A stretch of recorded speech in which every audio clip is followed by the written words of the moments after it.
World War II. The best sequel of all time. While the graphics weren't that good, the storyline was absolutely magnificent. Although the soundtrack was pretty decent.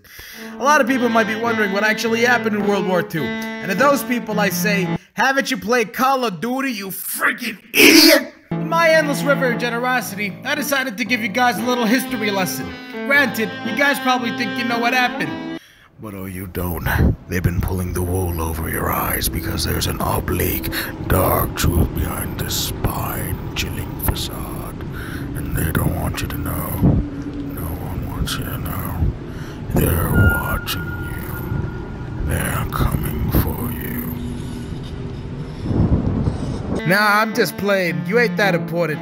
Could you imagine, though?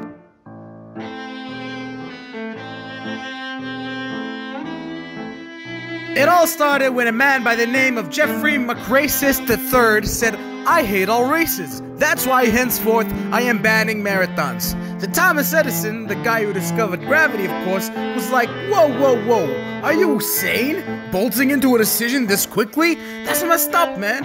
So Tom blocked Jeffrey on Twitter. Jeffrey started throwing Tom some shade on Twitter, but Tom was unfazed. Tom knew in his heart that someone who wanted to ban marathons was a bigot. Jeffrey then went back to his hometown in Germany completely depressed, so he began to hit the bottle in a local bar. In this bar, he met Edward Chinaman, who was, as you'd expect, Japanese.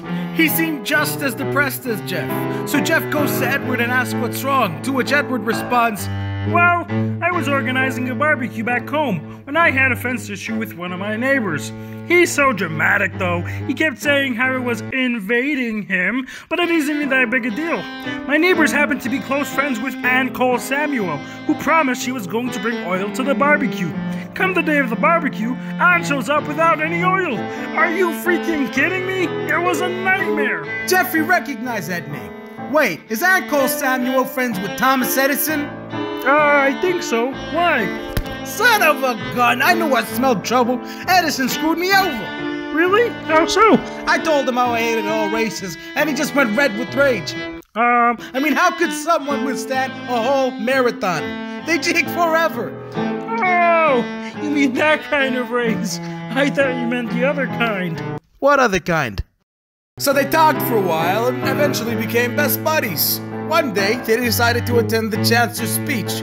During the speech, the Chancellor said, "I believe all races matter. Car races, bike races, heck, even human races. We must tear down the bigotry plaguing our wonderful nation."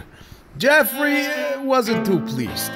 What a nutcase. Do you know how many foreign cars we import for these races? We don't need any filthy foreign cars pouring into this country. That just ain't right. He gazed closer to the podium.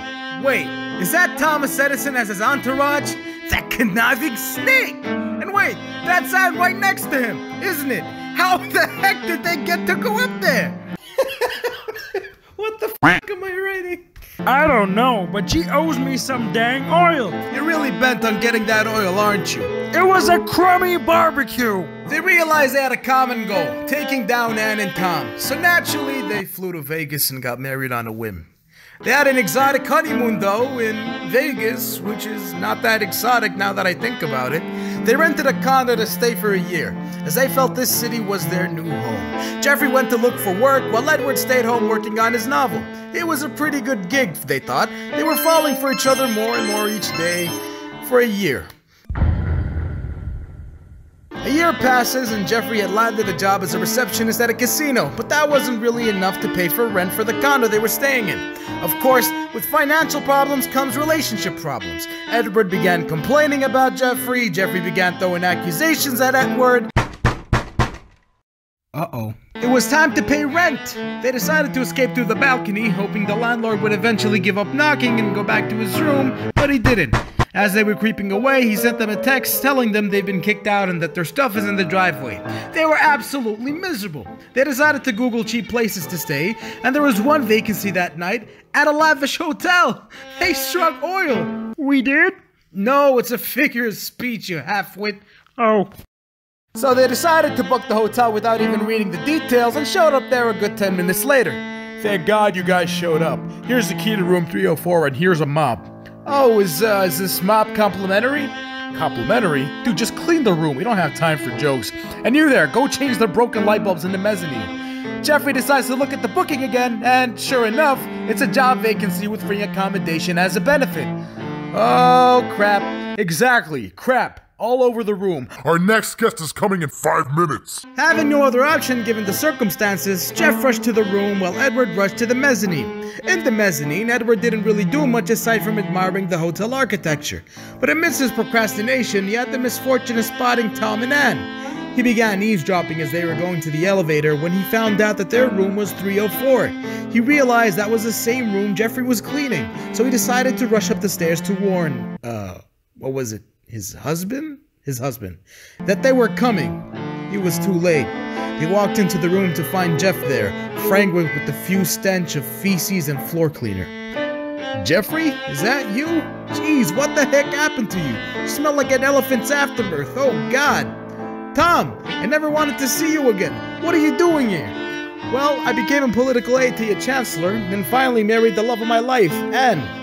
I see you've grown to be a wildly successful janitor. Good for you, man. Jeffrey ran out of the room, feeling completely humiliated. Edward followed him right after. Hey, don't be sad. This always happens to me. I'm a laughing stock. Well, I have an idea about how we can get back at them.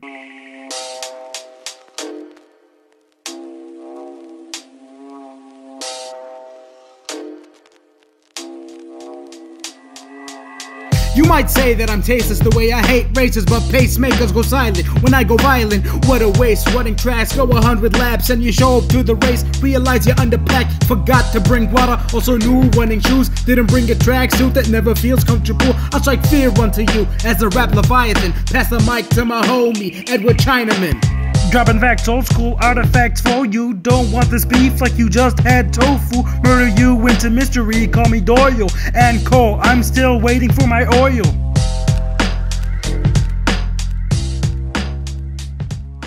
So they uploaded the diss track to YouTube and got tons of views.